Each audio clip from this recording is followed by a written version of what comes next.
Okey, Assalamualaikum, salam perjuangan. Apa khabar semua? Jadi hari ini tuan-tuan dan puan, Ahyat tak sabar ni sesi yang akan datang ni tuan-tuan dan puan, untuk sesi yang kedua di hari yang ketiga. Ni hari kedua sesi ketiga di Convention Pejuang Hartanah 20 secara online. Ni 2 hari telah dengan perkongsian 8 ilmu yang sangat-sangat best, dan hari ini kita nak meneruskan sesi-sesi ilmu kita yang super power, yang best-best ya tuan-tuan dan puan, dan kita nak teruskan pembelajaran kita. Sebenarnya kita sudah hampir di takat tengah, baru nak 50% daripada convention 2020 secara online ini. Apa khabar sahabat-sahabat semua? Apa khabar sahabat-sahabat semua? Okey, so kita nak tengok adakah line saya okey? Line saya okey tak? Line saya ada sangkut-sangkut sikit nampaknya. Okey, so saya seperti biasa kita memang suka nak masuk awal, terutamanya untuk topik ini tuan-tuan dan puan. Terutamanya untuk topik ini sangat-sangat penting. Kerana ramai orang tu pandai nak membeli rumah tapi tak pandai nak menguruskan harta dia semasa dia hidup. Merancang harta dia semasa hidup supaya dia dapat urus harta pusakanya nanti bila dia sudah pergi. Itu saya belajar daripada cikgu saya ni, mentor saya. Okey, bagi mereka yang bersiaran, saya nak anda, energi anda, saya nak anda komen, saya nak anda belanja like, belanja love banyak-banyak kepada cikgu Cam ini supaya energi dia lagi-lagi power. Kalau nak ikutkan, energi beliau ni lagi hebat, lagi kuat daripada saya ni. Dan kalau kita boleh bangkitkan dia semangat, insya-Allah anda juga akan mendapat ilmu yang best-best. Dan peringatan, kita akan terus bagi hadiah audiobook dan sebagainya. Manalah tahu kita punya sifat atau cikgu ini juga ada hadiah-hadiah tertentu, dan hadiah khas kepada anda. Ini adalah surprise yang saya nak berikan kepada anda, yang saya dah janjikan daripada hari pertama sampai kedua. Bagi mereka yang ambil selfie dengan laptop anda, dengan phone anda di mana anda belajar itu, dan anda bagi testimoni, wow bestnya KPH 2020, saya belajar itu, ini, buat yang paling kreatif, buat yang paling comel, buat yang paling handsome, buat yang paling awesome, yang gorgeous. Dan Ahyat akan hadiahkan 10 orang, hadiahnya RM200.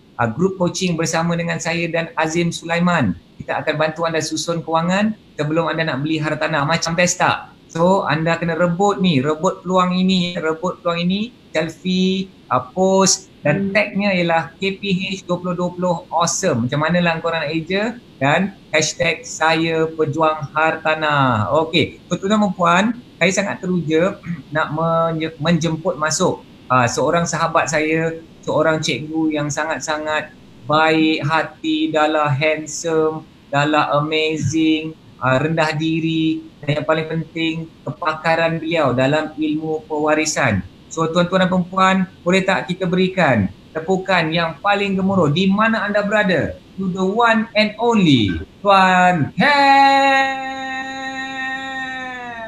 Yeay. Jelmakan diri anda Tuan Cam, jelmakan diri anda. Dari mana anda berada sekarang? Assalamualaikum. Waalaikumsalam. Apa khabar Tuan Ahyat? Apa khabar? Wow, ini dari mana ni Tuan Cam? Ya Rabbi.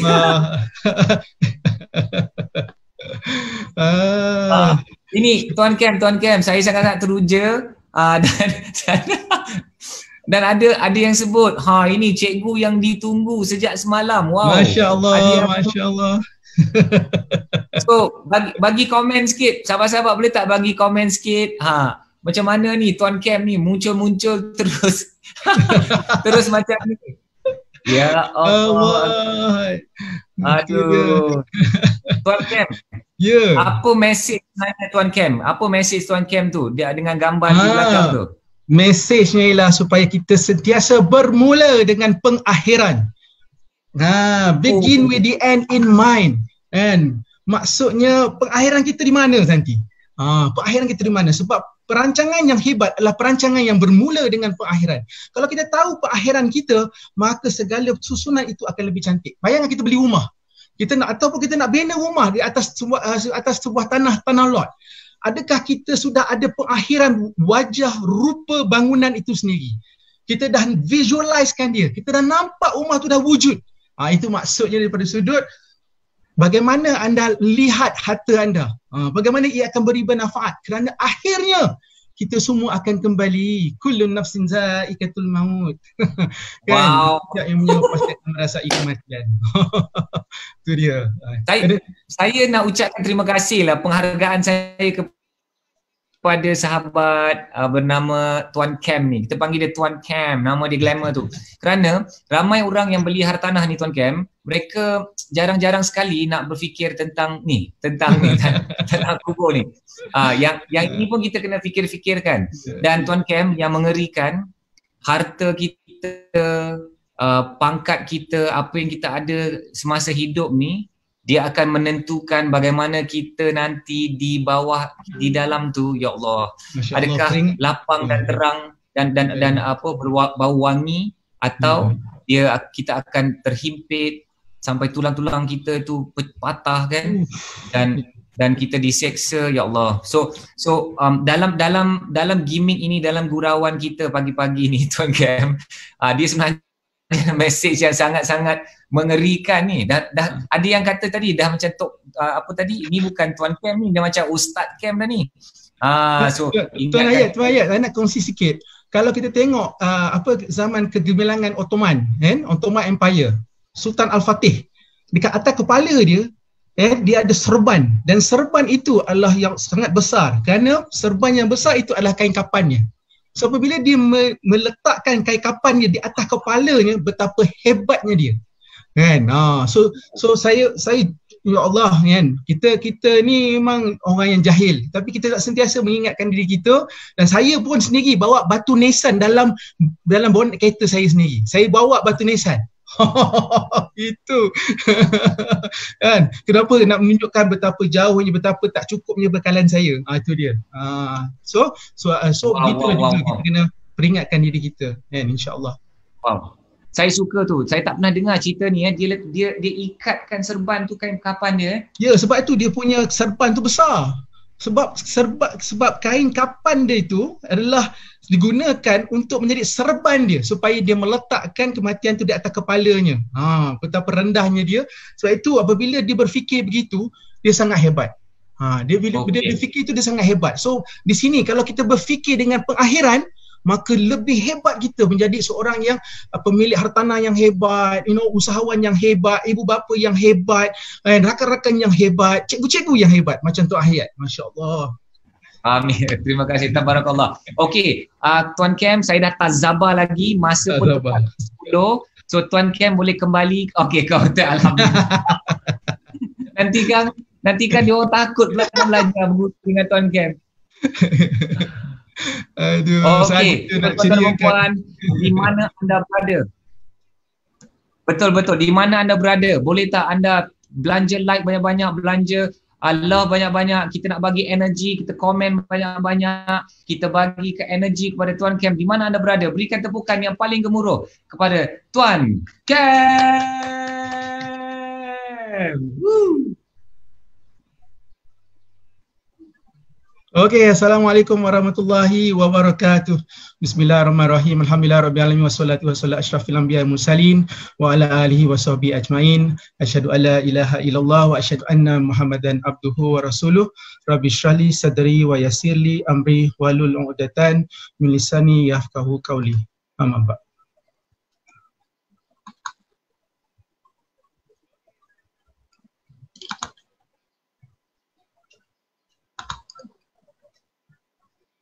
Okey, syukur alhamdulillah kerana dengan izin Allah Subhanahu Wa Taala kita dapat bersama-sama hari ini pada pagi Jumaat yang hebat ni untuk sesi perkongsian, sedikit ilmu dan sedikit pengalaman tentang pewarisan hartanah, pewarisan hartanah. Dan kita ucapkan banyak terima kasih kepada Tuan Hayat sendiri kerana menyediakan satu platform yang sangat hebat, yang ramainya cikgu-cikgu yang hebat-hebat yang saya sangat yang belajar juga, dan insya-Allah ilmu yang kita kongsi hari ini dapat memberikan manfaat kepada semua yang hadir pada hari ini supaya ia terus memberikan kata manfaat dunia dan akhirat, insya-Allah. Boleh tak? Alright, so hari ini saya diamanahkan untuk berkongsi tentang pewarisan hartanah. So pastikan anda berada sampai ke hujung rancangan sebab saya akan ada quiz dan bonus gift yang nak bagi kepada sahabat-sahabat semua. Boleh? Alright. Okay, so tak kenal maka tak cinta. Nama diberi Kamarul Azhar bin Hashim. Bagi saya Kamarul pun boleh, Azhar pun boleh. Tuan Ahiyat panggil saya Tuan Cam saja. Mana-mana yang mesra. Saya orang PJ, mak orang Muar, ayah orang Perak kan. Tapi lepas berkahwin saya sekarang duduk di Shah Alam, Selangor. So saya sudah berada dalam industri kewangan ni hampir 16 tahun dah. Dan sebenarnya berlatar belakangkan seorang yang belajar tentang building, sebab macam Tuan Haji Fazli tadi, itulah sebenarnya kepakaran saya sebenarnya ialah building construction, di mana kepakaran saya sebenarnya adalah menggabungkan semua elemen-elemen atau trade-trades yang banyak beratus-ratus, so macam ni tak susun supaya dia boleh tersusun dengan baik kan. Saya belajar masa tu dekat Australia, tinggal di sana selama 10 tahun. So kepakaran saya dalam building, lepas tu specialize dalam QS, maknanya specialize dalam number. So looking at numbers in details, dan seterusnya praktis dan bekerja di sana sebagai engineer kan, maknanya working on site in problem solving. So apabila saya balik ke Malaysia, ada cognitive design dan ada pertembungan di antara pengalaman saya di sana dan juga praktis di sini, dan akhirnya membawa saya untuk berada dalam satu industri, itu industri kewangan. So bermula dengan latar belakang kewangan daripada sudut pelaburan sehingga perginya kepada perlindungan, risk management, seterusnya mempunyai lesen dalam financial planning, masih berdaftar dengan Security Commission, dan saya fokus kepada syariah saja, di mana ia membawa kepada pengalaman saya berjumpa dengan masyarakat, membantu mereka untuk merancang pewarisan dan khususnya kepada orang Islam. So di sinilah sebenarnya bermulanya kecintaan saya kepada dalam industri pewarisan ni. Kerana apa? Kerana kurangnya ilmu ini dan banyak keperluan masyarakat. Sebab bila saya bantu orang untuk merancang, soal yang selalu timbul ialah rumah saya apa jadi nanti? Nak pergi ke siapa nanti? Kan bagaimana saya nak bagi pastikan anak saya dapat hartanah ini contohnya, ataupun isteri saya dapat hartanah ini, memang saya janji nak bagi kat dia. Macam mana? Saya risau tengok mak ayah saya, tengok adik-beradik mak saya, ayah saya bergaduh, ada harta yang tak dapat diwarisi. Maka di situlah saya mula berkursus dapat 10 years ago, more specialized in pewarisan, dan saya sudah berada dalam beberapa syarikat-syarikat yang beroperasi di Malaysia. Dan hari ini dalam 2015 saya merupakan kawasan wealth management bersama business partner saya Puan Suzana Abu Bakar, dan kita berkhusus, maknanya kalau doktor tu dia specialize dalam pewarisan. Dan di sinilah saya bersama dengan prinsipal saya Wasiah Syok Berhad, yang hari ini adalah syarikat amanah patuh syariah yang menyediakan range of solutions yang sebenarnya alhamdulillah dapat memberikan solusi kepada masyarakat yang kerana itu yang mereka mahu, dan range of the solutions tu ada untuk memudahkan mereka. So dalam perjalanan saya ni yang humble ini, yang masih jauh lagi ni, alhamdulillah kami telah dinobatkan sebagai agensi korporat yang terbaik untuk 5 tahun berturut-turut sejak bersama dengan syarikat prinsipal kami Wasiah Syok. Kami juga telah diberikan amanat sebagai rakan pelaksana oleh Sultan Perak melalui Majlis Agama Islam Perak untuk berkongsi kepentingan ilmu hibah itu agar supaya harta orang Islam tidak rugi kerana terbeku. Dan sehingga kini saya pun telah membantu mendidik ataupun melatih 1,400 perunding pewarisan harta, dan telah membantu untuk merancang harta supaya tak beku berjumlah 4 bilion. Tapi tuan-tuan dan puan-puan, saya sangat sedih kerana jumlah yang terbeku lebih tinggi. Sebab itu perjuangan kami ni diusahakan lebih lagi melalui kolaborasi sebagai sebagai contoh, kami hari ini dilantik oleh Wakaf An-Nur untuk membantu orang meningkatkan jumlah nilai wakaf melalui perancangan pewarisan. So sebenarnya perancangan pewarisan ni sangat penting dan kita nak pastikan masyarakat faham kan, supaya dia orang boleh merancang. Kalau dia ada hasrat tertentu kan, bagaimana dia nak bagi, ada menggunakan kaedah yang lebih tepat. So melalui perkongsian media-media masa, media-media cetak inilah kita nak sampaikan kepada masyarakat kepentingannya. Tetapi tuan-tuan dan puan-puan, sebenarnya ia jelas bahawa ramai orang tahu tapi nak buat macam mana sebab mungkin orang tahu secara generik tapi bagaimana nak laksanakan. So di sini yang saya jemput tuan-tuan dan puan-puan supaya ikuti saya, follow saya, supaya lepas ni saya akan berkongsi lebih banyak lagi live. Saya rasa teruja selepas Tuan Hayat ajak untuk berkongsi secara live ni, sebab saya rasa yang ini adalah satu platform yang boleh sampaikan ilmu ini secara langsung kepada tuan-tuan dan puan-puan. Banyak ilmu saya nak kongsi sebab dalam ilmu pewarisan ni tuan-tuan dan puan-puan, dia melibatkan apa tau? Dia melibatkan melibatkan ilmu perundangan, melibatkan ilmu syarak, dia melibatkan ilmu kewangan dan melibatkan ilmu komunikasi. Kan, so anda nak belajar tak? Kalau nak belajar, tulis kat situ, saya nak belajar, komen sikit, saya nak belajar kan.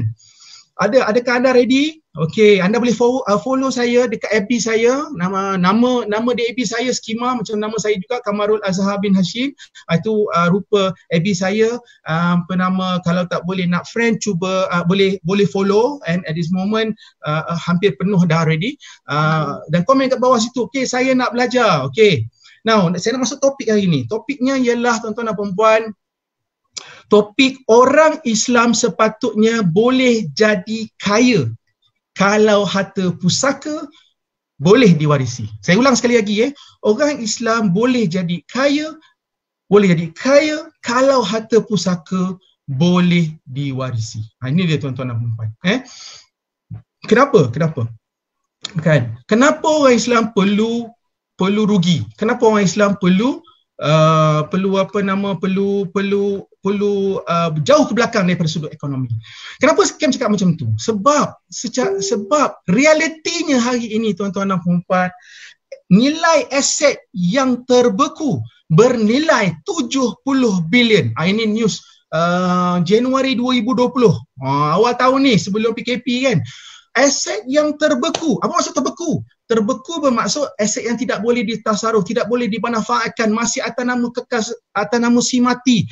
Siapa ni mati tu, sama ada ayah kita, mak kita, suami kita ataupun tok nenek moyang kita, masih lagi atas nama dia, bermakna dia tidak boleh ditransaksikan, tidak boleh dikeluarkan, tidak boleh develop kan. Tuan Aziz cakap semalam, jadi developer tak boleh nak develop tanah pusaka. Pasal apa? Sebab dia masih lagi nama orang lain. Dan bukan sekadar nama orang lain, nama pemilik itu yang telah meninggal dah lama dah, tetapi dalam masa yang sama juga sekarang ni pemilikan itu sudah bertindih-tindih, berlapis-lapis. Bukan dua, bukan tiga, bukan empat. Ada yang sampai saya jumpa sampai beratus tuan-tuan dan puan-puan. Masya Allah kan. Dan bila sebut pasal pewarisan ni, orang fikir apa tau? Orang fikir yang pewarisan ni hanyalah sekadar proses, hanyalah sekadar apa? Sekadar number sahaja. Tidak. Don't make that mistake kan. Jangan sekali-kali buat andaian itu. Pengalaman saya yang sedikit ini tuan-tuan dan puan-puan melihat bahawa pewarisan ini melibatkan 3 perkara. Pertama, dia melibatkan emosi.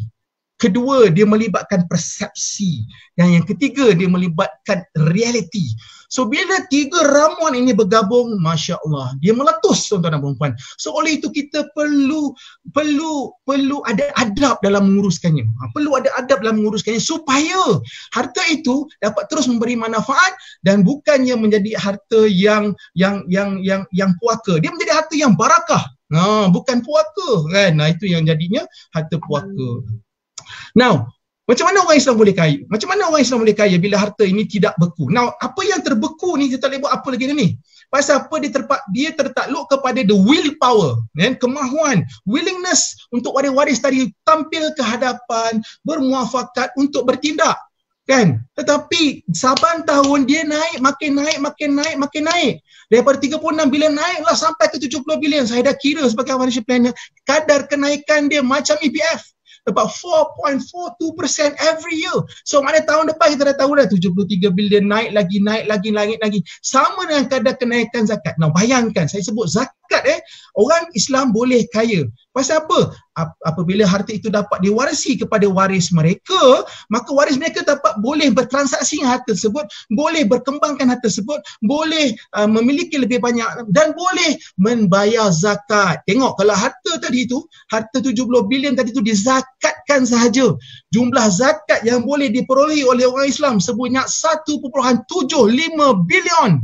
Bilion bukan million. Bilion. 1.75 bilion. Tak boleh bayanglah Kem, tak boleh imagine. I give you an imagination. KL dengan Selangor, kutipan untuk 2018 kalau dicombine-kan, dicampurkan adalah 1.44 bilion. Bayangkan harta pusaka yang beku tu saja boleh tapau KL dan Selangor. Maksudnya begitu. Bayangkan sekarang ni 1.44 campur dengan 1.75 bilion. Agak-agak ada tak orang miskin lagi? Agak-agak ada tak para asnaf lagi yang 8 asnaf tadi tu bermasalah? Tak ada. Duit banyak nak share. Dan inilah tuan-tuan dan puan-puan, kalau dah beri manfaat kepada ummah, pasti dia dapat memberikan manfaat kepada siapa? Kepada waris kita. Tulis kat situ, komen sikit. Rugi kalau tak rancang. Rugi kalau tak rancang. So komen sikit. Yes, okay. Now, kenapa tuan-tuan dan puan kita perlu merancang? Saya sebut tadi, orang Islam boleh kaya kalau mereka urus satu pusaka ni kan. Sebab apa? Sebab pewarisan adalah punca kekayaan. Tulis. Pewarisan adalah punca kekayaan, kan? Kenapa? Kenapa kata pewarisan adalah punca kekayaan? Ini fakta ke auta? Dia adalah satu fakta. Fakta yang telah dibuat kajian oleh Credit Suisse. Kalau kita ambil negara-negara yang advance, negara-negara yang kaya, negara-negara yang memang business dah start daripada 1700 already, kan, which is in Europe, in negara-negara OEDC, dia dapati yang punca kekayaan rakyat dia. Kalau daripada 10 orang tu yang berjalan tu, 10 orang yang hidup itu, dia dapati 5 ke 8 orang dia kaya bukan sebab dia berusaha macam nak kumpul harta dia sendiri. Sebab kalau kita tahu kalau kita nak kumpul harta ni kan, dia akan ambil masa. Kan? Tetapi mereka ini punca mereka kaya disebabkan dapat bantuan daripada generasi sebelum. Dapat bantuan daripada generasi sebelum, iaitu 5 ke 8 orang yang dapat menerima harta yang dapat diturunkan secara bergenerasi. Kan rugi kenapa? Rugi di Malaysia tak berlaku begitu. Sebab daripada 70 bilion tadi 90%-nya milik orang Islam. 90%, tulis kat situ 90% milik orang Islam. Komen sikit, 90% milik orang Islam. So orang Islam kena bertindak, buka mata besar-besar, kan? Apa ni? Kenapa yang dia jadi macam ni? Kan? Kenapa aku nak biarkan waris aku nak biarkan isteri aku nak biarkan anak-anak aku merempat, rugi, kan? Nah, penat-penat kumpul, kan? Takkanlah kita nak biarkan benda tu akan tergantung di situ. Sebenarnya tuan-tuan dan puan-puan, ialah satu tanggungjawab dan amanah yang Allah berikan kat kita. Sebab apa? Dia ada satu soalan yang akan ditanya. Bagaimana kau perolehi harta tersebut dan ke mana kau uruskan harta tersebut? Bagaimana kau urus takbir harta tersebut? Sebab konsep harta dalam Islam bukanlah milik kita tetapi milik Allah Subhanahu Wa Taala dan diberi kepada kita sebagai pemegang amanah untuk kita gunakan dia untuk kejayaan dunia dan akhirat. So dia akan dipersoalkan, ya. So rugi orang Islam, ya. So 5 ke 8 orang kaya disebabkan pewarisan, disebabkan harta yang dapat turun.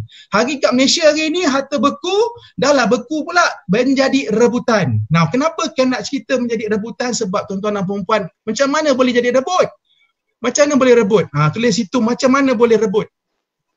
Dia berebut disebabkan tuan-tuan dan puan-puan, mula-mula tanah tu tak ada benda sangat pun. Tanah tu 30,000 je, tanah bendang je. Seorang pun tak heran, berapa? 15 tahun dulu. Tiba-tiba kan sekali tukar status tanah tersebut. Kan kerajaan nak buat sekolah lah, nak buat tu lah, nak buat ni lah, nak ambil lah kan untuk tujuan development. Kan nilai 30,000 jadi 700,000. Nilai 30,000 jadi 1 juta. So daripada something yang tak bernilai bernilai terus bernilai, kan? Yang bukan waris jadi waris, berlaku waris. Yang bukan waris jadi waris, kan? Itu yang menjadi masalah, kan? So di sini kalau kita lihat 90%-nya adalah harta yang beku tadi adalah orang Islam, dan 90% juga adalah daripada hartanah. Hartanah, saya ulang balik, hartanah. Pemilik-pemilik hartanah, pembeli-pembeli rumah kat luar sana, kan? Dalam kita menyerang untuk mendapatkan properti yang fantastik tadi, kita kena fikir bukan diri kita saja untuk mengumpul, kita kena fikir yang sebenarnya untuk orang di sebalik diri kita. Kenapa? Sebab semua orang buat kumpul tu semua adalah untuk orang yang kita sayangi, betul tak? Tapi kita kena terima hakikat yang sebenarnya perjalanan kita mungkin tidak dapat berterusan. Mungkin tak dapat sampai ke destinasi sebab Allah dah panggil awal balik. Dah balik. Okay, time dah expired. Anda expired awal. So maka apa yang dikejar tak dapat, yang dikendong berciciran. Tulis kat situ. Yang dikejar tak dapat, yang dikendong berciciran. Sebab itu pewarisan penting. Sebab itu saya akan cakap daripada awal tadi, bermula dengan pengakhiran. Sebab kita tak tahu bagaimana kita akan berakhir dan bila kita akan berakhir. Tetapi kita dah ada apa yang kita kandung sekarang ni, nak bagi keluarga, kan? Pastikan jangan ia berciciran sebab kita mengejar apa yang tak dapat lagi ni. Itu kejar nak tiba-tiba COVID-19 habis, tabung kosong balik. Tapi satu yang pastinya anda akan pastikan ialah rumah kediaman anda akan tetap ada, betul tak? Itu yang sebenarnya kita perlu merancang cepat hari ni. Jangan tangguh. Dekat kat mana? Dekat UK sekarang ni kenaikan orang untuk merancang, membuat wasiat dekat sana will naik 70% sebab COVID. Kenapa? Sebab dia susah hati. Susah hati pasal apa? Nak mati ke? Tak, dia susah hati. Apa yang akan terjadi kepada pasangan mereka, rumah yang mereka ada di sini, anak-anak mereka, bagaimana mereka dapat meneruskan kehidupan. So maka kita kena ambil iktibar kat situ. Sebab pastinya kita sayang keluarga kita. So kita rancang. So bagaimana dia boleh menjadi sukar? Kenapa dia sukar? Sebab dalam pewarisan tanah ni kita ada perangkap pewarisan. Tu dia. Okey, tulis kat situ perangkap pewarisan. Perangkap pewarisan. Kalau kita lihat perangkap pewarisan apa daripada sudut hartanah ni. Okey, kita beli rumah cash ke kita beli rumah secara berhutang? Secara pembiayaan. Kan, maknanya ada pembiayaan kat rumah tadi tu, kan. So bagaimana daripada sudut pewarisannya nanti, sampai tak ke orang yang kita nak sampaikan? Tu dia.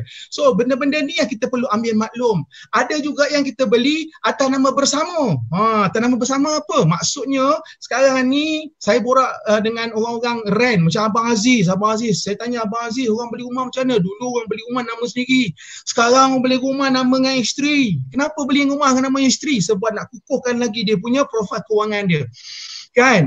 Tapi apa yang berlaku dalam geran tadi ataupun dalam SMP, dua nama, kan? Dua nama, dua loan, dua MRTA, tapi tukang bayar seorang aja, betul tak? So bila berlaku kematian, apa terjadi kepada rumah bersama ni atau nama bersama dalam pemilikan rumah tadi tu? Ada orang beli hartanah nama dia beli hartanah. Dia beli nama ni nama dia, kan? Dia beli buat saya percuma deposit dia, tetapi dia nak bagi orang tertentu. Contoh ni, dia beli rumah ni, dia kata ni rumah ni untuk isteri pertama, yang ini rumah untuk isteri kedua. Saya itu hari pukul 12 malam ada sahabat lama telefon. Telefon sahabat lama ni cerita pasal pewarisan. Kat dia tengok pasal saya punya FB kot. Dia kata apa? Dia kata dia nak tanya tapi dia dah buat rancang awal-awal. Macam mana Haji buat rancang awal-awal Haji? Saya dah bagi dah satu rumah kat isteri saya yang dekat Kuantan. Saya bagi seorang lagi isteri saya dekat Gombak. Saya dah rancang awal-awal. Macam mana Haji rancang? Saya bagilah rumah tu, dia duduk kat rumah tu. Okey, rumah tu nama siapa? Dia sekejap, dia senyap. Rumah tu nama dia. Rumah yang kat rumah tu nama siapa? Rumah tu nama dia. So Haji rancang macam mana? Saya bagi rumah tu, dia duduk kat situ. So ini yang saya maksudkan, nama awak tapi awak nak bagi ke orang lain. Hari ni kadang-kadang mak ayah nak bagi dekat anak-anak. Mungkin awak anak-anak ada antara ayah-ayah, mak-mak yang dah bagi ada cerita macam ni. Dia kata rumah ni ayah nak bagi dekat abah, nak bagi kat engkau. Memang abah beli kat abang Long, memang abah beli kat abang Ngah. Kan? Tapi semua geran, semua SMP nama ayah. Nak bagi orang-orang tertentu. Boleh jalan tak macam tu? Jadi tak macam tu nanti. Itu yang kita kena faham daripada sudut bagaimana akan dilaksanakan. Kan? Perancangan bukan sekadar cakap saja, dia ada melibatkan pertindihan daripada sudut hak tadi. Itu kita kena lihat. Anda punya nama kan? Anda punya, kan? Tapi nama orang lain. Maksudnya apa? Anda beli tanah, tanah tu nama orang lain tapi duit awak punya. Investment awak punya. Kenapa? Untuk tujuan pelaburan. Kan? Awak beli tanah ni supaya tak kena tax lah, PGT apa semua, and supaya kita develop, lepas tu kita sewakan ataupun kita nak flip. Contohnya ini pelabuhan tanah ni, kan?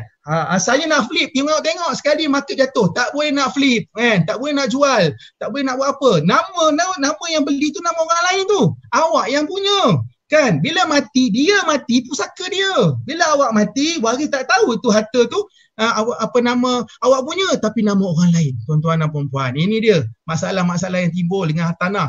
Nama anda sama juga, orang lain punya. Pasal apa? Proksi. Anda proksi orang ke? Datuk tu punya ke, politik ni punya ke, ataupun ada adik-beradik yang beli atas nama awak sebab dia bankrupt contohnya. Ini dia. Nama anda orang lain punya. Beli atas nama syarikat tapi rumah keluarga. Syarikat yang beli apa semua tapi rumah keluarga. Dalam syarikat ada orang lain. Ada director lain, ada shareholders yang lain apa semua. Kekal ke rumah tu atas rumah awak? Kekal ke rumah tu atas nama keluarga anda? Ini yang menjadi masalah. Sebab syarikat boleh ubah fikiran dia. Dia boleh buat keputusan, dia boleh buat result, dia nak jual rumah boleh, tak ada masalah. Bila kita mati nanti sebagai pemilik rumah tadi, pemilik syarikat tadi, apa jadi? So di sini yang kita kena lihat, ya. So perangkap pewarisan, tulis kat situ perangkap pewarisan. Pindah milik nama Along nak kongsi adik-beradik. Tu dia. Ni kadang-kadang mak ayah kan dia pindah milik, dia letak nama. Dia pergi jawab tanah letak nama Along, senang nanti. Adik-beradik ada 4-5 orang dia kata, senangnya letak sebagai wakil saja. Tapi dalam geran tu nama dia sebagai pemilik, bukan sebagai pemegang amanah. So, apabila adik-adik yang lain ingat rumah tu nanti adalah hak mereka, tapi apabila Abang Long mati pula, kan apa berlaku, waris dia kata itu pusaka kami. Tak ada kena-mengena dengan awak semua adik-beradik Long tadi, menjadi masalah.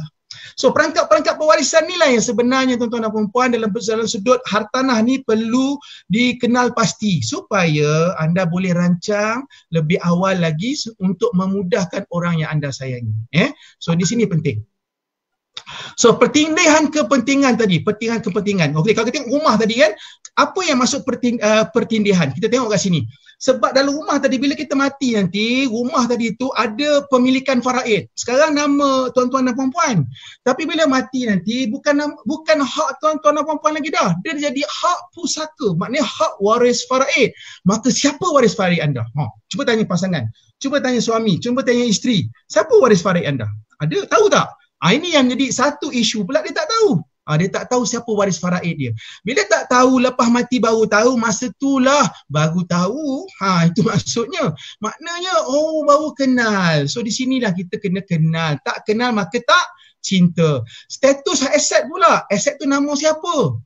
Nama siapa? Tengok cerita kat dia kan, nama siapa, nama dia, nama bersama, hutang macam mana, kan? Adakah aset itu boleh diwarisi atau tidak? Ada sekatan-sekatan atas aset tersebut atau tidak, kan?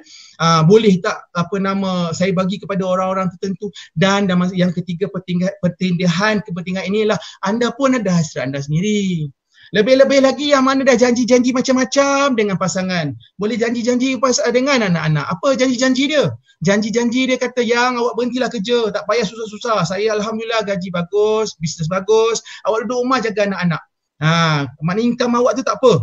Saya uruskan rumah nanti awak punya apa semua. Tapi isteri tadi dah sacrifice, dah berhenti rumah, jaga anak-anak apa semua. Tapi apa berlaku nanti? Kan, orang kata janji tinggal janji. Sebab hasrat itu tak dapat dilaksana. Sebab kita tak tahu yang sebenarnya ada criss-cross yang macam ni. Ini yang kita kena faham. So berdasarkan keperluan dia tadi, kita kena ambil kira siapa waris faraid dia. Bahagian mereka, emosi mereka, psikologi mereka, persepsi mereka, upaya mereka membuat keputusan. Mudah dipengaruhi ke tak mudah dipengaruhi? Sebab kadang-kadang kita pesan aja, dia orang tak setuju, tak jalan pula. Di sinilah kaedah perancangan penting untuk memastikan hasil itu boleh dilaksanakan. Kecenderungan melepihkan pula. Mahu bekerja sama.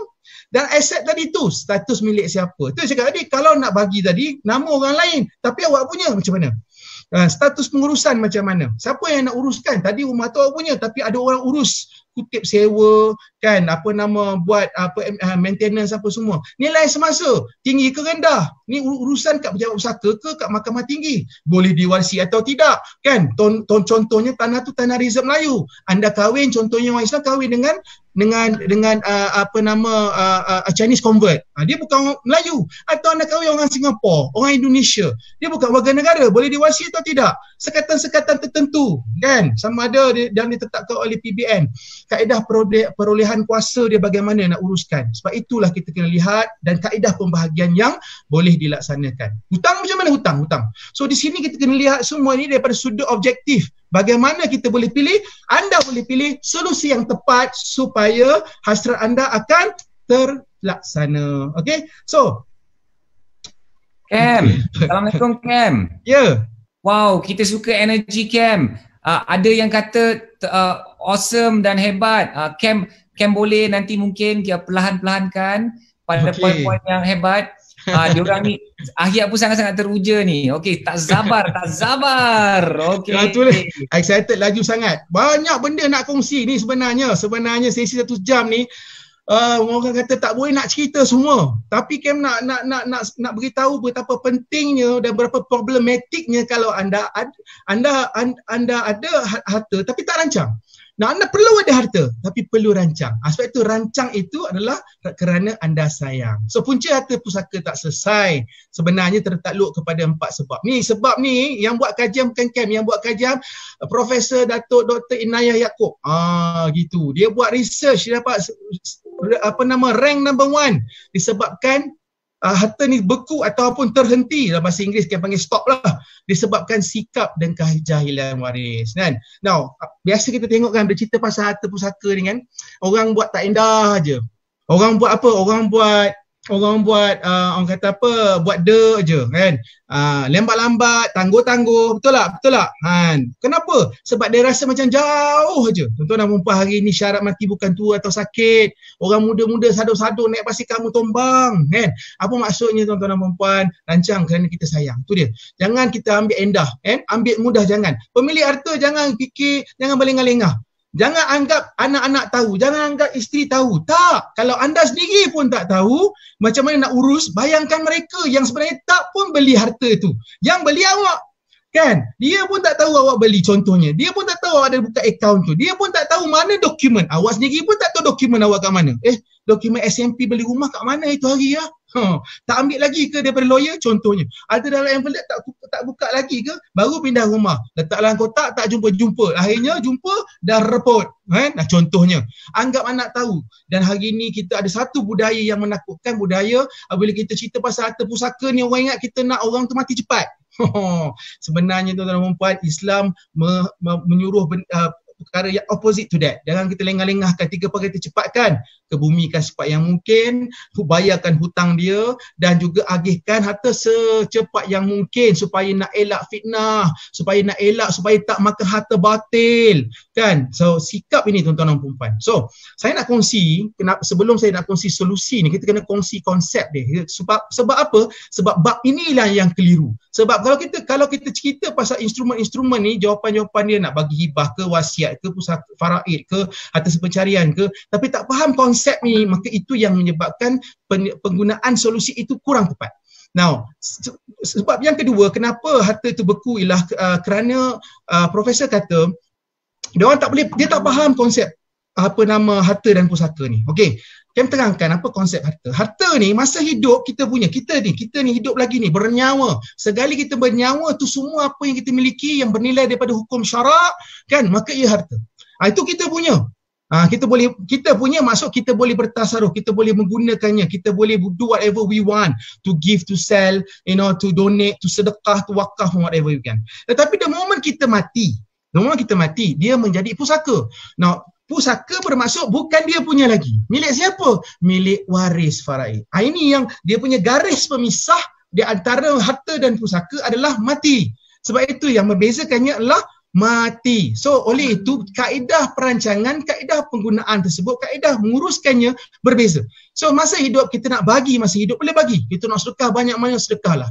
Kita nak zakat banyak-banyak zakatlah. Kita nak wakaflah masa hidup. Kita nak jual beli rumah, jual rumah, beli. Kita nak jadikannya harta amanah, boleh, tidak ada masalah, kan? So, dan kita nak berhibah pun boleh sebab ia semasa hidup, tuan-tuan dan puan-puan. Tapi apabila kita mati, semua yang kita miliki tadi itu akan terbeku. Maknanya terbeku maknanya ada yang mana yang harta berdaftar dia beku lah, mana yang tak berdaftar, contohnya duit dalam poket kita tak adalah dia beku.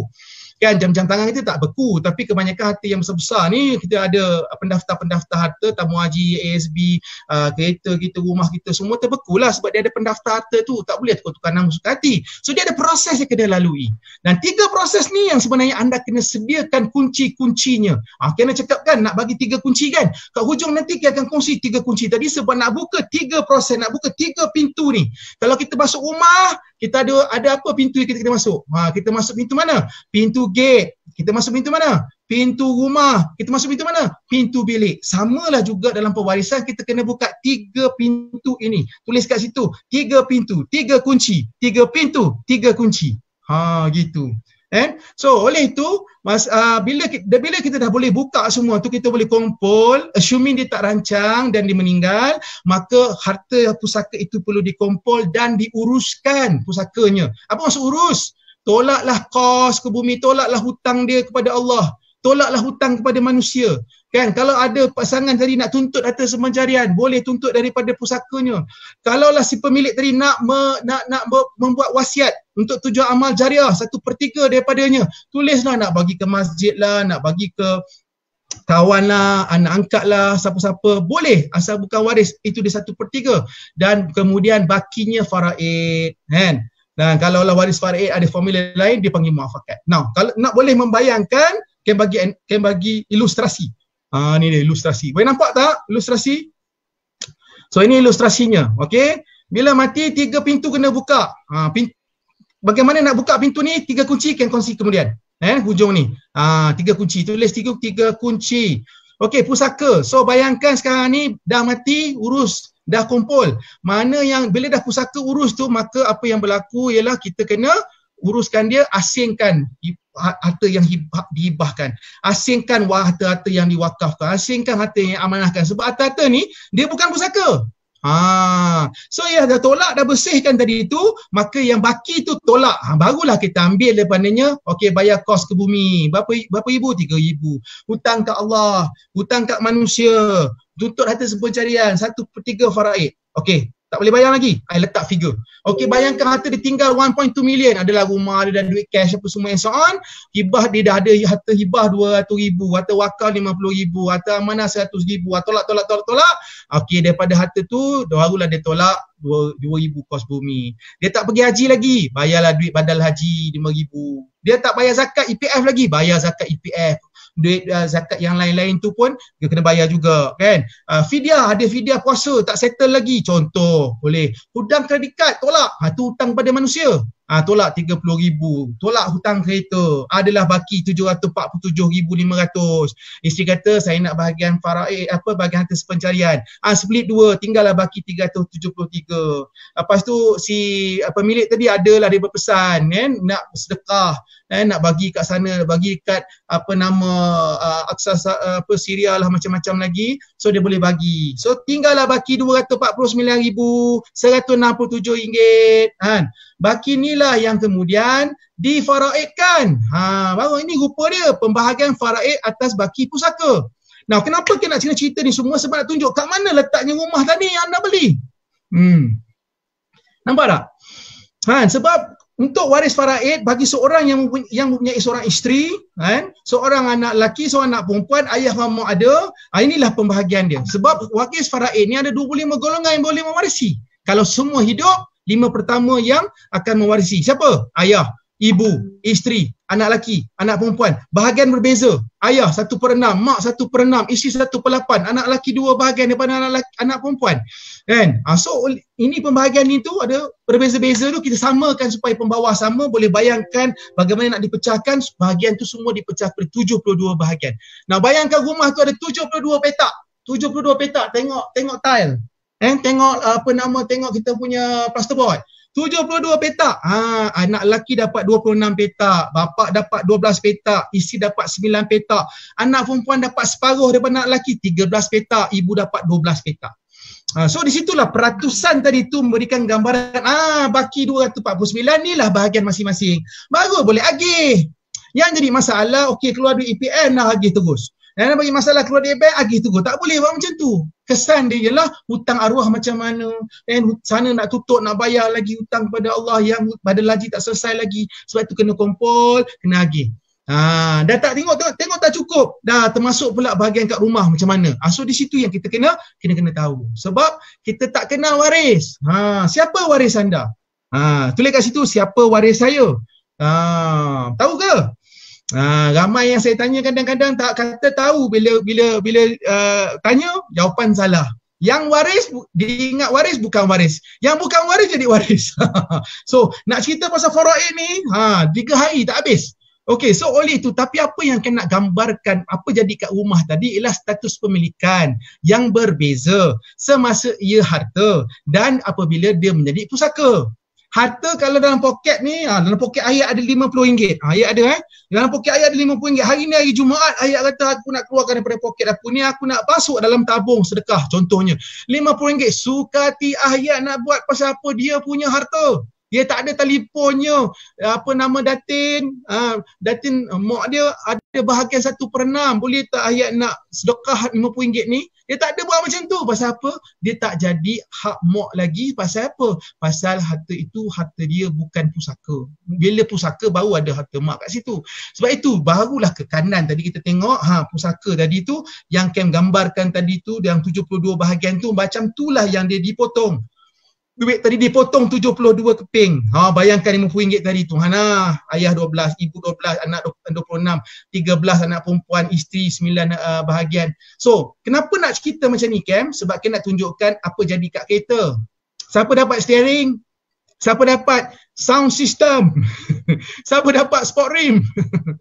Sebab apa? Sebab nak gambarkan bukan sekadar percahan saja. Dia perlu kebijaksanaan sebab ada harta yang tidak boleh dipecahkan, ada harta yang dikongsi akan menjadi masalah, dan bagaimana kita nak kekalkan hak mereka dan bagaimana kita boleh merancang. Itu yang kita kena lihat.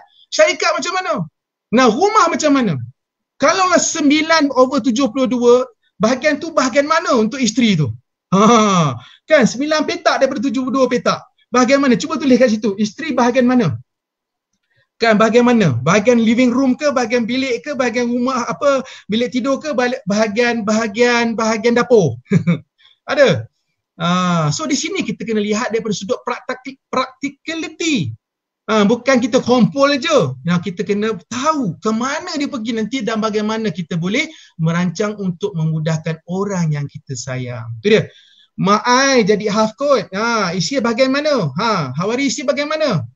Dapat tile. Tile. Bilik tidur. Bilik tidur okey kot. Saya pernah dengar lagi teruk. Ada yang kata bilik air. Ada yang kata dapur. Gitu. So di sini yang kita kena lihat daripada sudut pelaksanaan tadi. Itu yang rumah nama awak, nama anda. Apa yang rumah dia secara hari ini banyak orang beli secara bersama juga. Kan? Yang matinya suami. Jadi yang cerita pula, kalaulah katakan waris faraid dia tak ada anak lelaki. Waris faraid bila tak ada anak lelaki, maka bahagian anak perempuan ni tetap. Seorang anak perempuan separuh, lebih daripada seorang, 2/3 dikongsi sama rata. So kalau 2/3 tu dikongsi sama rata, isteri mendapat 1/8. Kalau mak ayah dah tak ada baki lagi kat situ. Pergi kat siapa? Itu dia panggil asabah. Dia pergi ke adik-beradik si pemilik harta. Pakcik-pakcik, makcik-makcik, anak-anak kita lah. So dalam kes yang ini dia ada 2 orang anak perempuan, mak ayah tak ada, isteri, dan dia ada 3 orang saudara lelaki kandung dan 2 orang saudara perempuan kandung. So si suami mati. Si isteri ni hidup lagi, separuh rumah nama isteri, separuh rumah nama suami. Kan? Suami mati, bahagian suami tadi tu kan, dia punya loan terlangsai sebab dia ambil MRTA. Ni bagi isteri macam mana? Tak boleh lah terlangsai. Kalau terlangsai dia pun kena mati juga, barulah hutang tu settle. Kan? Tapi isunya sekarang, walaupun hutang tu dah settle, kita kena lihat daripada sudut siapa berhak ke atas bahagian suami tadi. So di sinilah sebenarnya kadang-kadang kita jumpa ramainya ingat loan tu settle, ada MRTA. Tengok ada MRTA, tengok MRTA tak full. And ada takaful, tengok takaful lapse. Ini yang jadi masalah. Bila jadi masalah, hutang tak selesai. So siapa yang bayar? Sebab isteri dengan anak duduk rumah tu. Bila isteri yang anak duduk rumah tu, isterilah yang bayar pasal nak pastikan anak ada tempat berlindung. Kan? Tapi orang lain nak bayar sama tak walaupun dia ada hak kat rumah tu? Orang nak aset. tapi orang tak nak bayar hutang. Orang tak nak hutang kan. So di sinilah akhirnya kita lihat rumah tadi Tun terpaksa dijual sebab tak mampu nak teruskan bayar kerana akan jadi milik orang lain. Now di sini perlu rancangan untuk memudahkan pasangan kita dan anak-anak tadi kan. Dan kita kalau kita nak mudahkan rumah tadi, mungkin bahagian adik-beradik suami tadi tu boleh bagi harta lain contohnya. So macam mana nak bijak kat situ? Bijak sana, bijak sini. So itu yang kita kena rancang. Okay? Yang ketiga, time running very fast. Yang ketiga, operasi pengurusan pusaka. Yang ada 3 kunci kena buka. Sebab apa? Bila kita mati ni, harta pusaka dipecah kepada 3 kategori. Pusaka ringkas, pusaka kecil, pusaka besar. So kalau lebih 2 juta, pergi high court. Kalau kurang 2 juta ada tanah, pergi pusaka kecil. 600,000 cash saja, tak ada tanah. Cash saja, ada kenderaan, amanah raya. So di situlah sebenarnya kunci pertama yang perlu dibuka sebab waris kena ambil kuasa tadi. Bila ambil kuasa tadi, barulah dia pergi mana? Dia pergi untuk mentadbir harta. Itulah kunci kedua. Barulah dia pergi berurusan dengan pendaftar-pendaftar harta kat JPJ lah, dekat EPF lah, dekat dia punya tabungan GASB apa semua. Dan yang pintu ketiga atau kunci ketiga kena buka, ikut agih mana? Ikut faraid ke, ikut wasiat ke, ikut hibah ke, ikut bagaimana? Ikut muafakat ke, di situ kita kena rancang. Yang jadi masalah sebab dia tak sediakan kos, dia tak sediakan masa untuk uruskan. Anak-anak hebat-hebat belaka, GM, CEO mana ada masa nak ambil cuti kan, tak ada masa. Lagilah sekarang ni kalau kurung kat rumah nak keluar pun tak ada masa, pejabat pun tutup. So ini yang menjadikan dia delay kan. So di sini yang kesannya rugi, tak dapat nikmati, harta tak terurus dan menimbulkan isu termakan harta yang batil. So bagaimana nak selesai? Bagaimana nak selesai? 3 kunci kita sediakan. Tulis kat situ 3 kunci kena sedia sekarang. Tinggalkan 3 kunci untuk pasangan. Tinggalkan 3 kunci untuk anak-anak. Tinggalkan 3 kunci untuk orang yang kita kasihi supaya harta yang kita kumpul ni akan bermanfaat. Jangan fikir pasal harta banyak aja baru nak buat. Tak ada. Banyak ni relatif. Macam mana cerita? Jumpa billionaire cakap dia harta tak cukup. Jumpa orang biasa macam biasa macam kan pun kata harta dia tak banyak. Sebenarnya apa yang banyak? Dia takkan banyak pasal apa, dia sentiasa melihat perbezaan antara dia dengan orang yang lagi banyak. So soalnya bukan banyak atau sedikit, soalnya apa dia ada supaya dia dapat bermanfaat. Tanggungjawab dan amanah dan kasih sayang. Okey, 3 kunci. Kunci yang pertama anda kena sediakan supaya harta tadi, tanah tadi tu tak jadi beku. Tanah tadi tu boleh diwarisi supaya waris anda kaya. Pertama, dapatkan perolehan kuasa. Kunci 1, kunci perolehan kuasa. Ni dia. Kunci, tu dia kunci. Kan bawa kunci kat mana-mana. Nak peringatkan, mudahkan supaya kalau harta kita beku, kena ada 3 kunci nak buka. Berapa kunci? 3 kunci. Ya, kunci yang pertama ialah kunci perolehan kuasa. Nak mana nak pergi keluar tadi? Pasal apa? Kalau lah si pemilik tadi tu, dia yang boleh pergi ke bank, dia dah boleh berurusan dengan pendaftar. Dia punya kunci dia masa hidup, diri dia sendiri. Kunci dia masa hidup, IC dia. Kunci dia masa hidup, cop jari dia. Bila dia pergi ke bank contohnya, macam mana bank nak kenal dia? So dia tengok orang dia, okay, IC, tengok, okay, sama, 3, dia terus cop dekat mesin cop jari nak kesan dia betul tak orang dia. So itu pun 3 kunci juga tu. Tapi bila dia dah mati, dia bawa semua tu masuk kubur. So waris ni nak dapat 3 kunci baru, macam mana nak uruskan? Ini kena faham, kena imagine. Kan, bukan suka-suka main keluar je. Bank tak kenal, dia bagi kat salah orang. Susah. Okey, kita ambil contoh orang yang ada rumah sewa. Penyewa tu nak bayar duit kat siapa? Hari ni yang datang, isteri yang pertama kata bayar kat saya.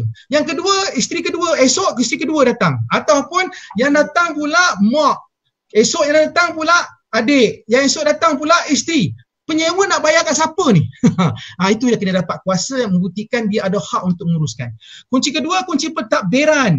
Barulah boleh berurusan dengan pendaftar-pendaftar harta. Dan kunci ketiga, hak milik siapa. Itu dia panggil kunci pembahagian. So 3 kunci ni anda kena sediakan. Okey, tulis. Kunci yang pertama, macam mana nak buat sekarang? Okey, lantik wasi. Ni waris banyak ni, isteri ada, mak ada, ayah ada. Kalau anak perempuan tadi ayah tak ada, mak tak ada, adik-beradik 7-8 orang tadi. Contohnya, tu semua waris tu. Daripada banyak-banyak ni siapa yang kita nak bagi tanggungjawab, okey awak jadi leaders of the pack untuk uruskan. Itu dia panggil lantik wasi. Supaya tak adalah nanti orang pandang kiri kanan, pandang kiri kanan, kau lah, itu yang kau lah tak jadi langsung tu.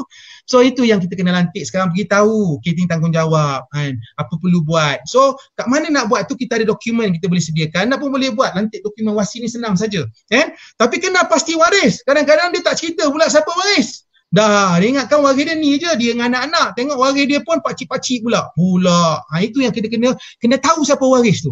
Kan? Senaraikan maklumat aset. Mana maklumat anda? Kat mana anda senaraikan? Ada tak dokumen? Ada tak dokumen ni? Dokumen perancangan ni ada tak? Dia panggil dokumen worksheet untuk anda rancang. Kem nak bagi percuma. Nak tak? Nak tak? Kalau nak tulis nak.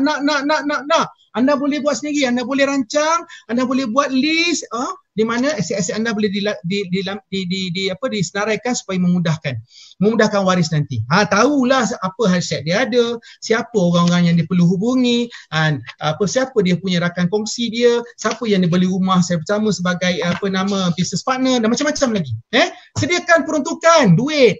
Mana ada kerja free sekarang ni. Kalau waris nak pergi pun, nak pergi tengok tanah contohnya dekat Johor, nak kena buat carian kat Johor, minyak siapa nak bayar kan, hotel siapa nak bayar kan. Tu dia nak. Okey, boleh, tak ada masalah, kita akan nak bagi. Nanti jawab soalan nanti kat ujung nanti. Dan sediakan peruntukan duit kan. Pasal apa? Siapa yang nak ambil cuti? Ingat cuti free ke?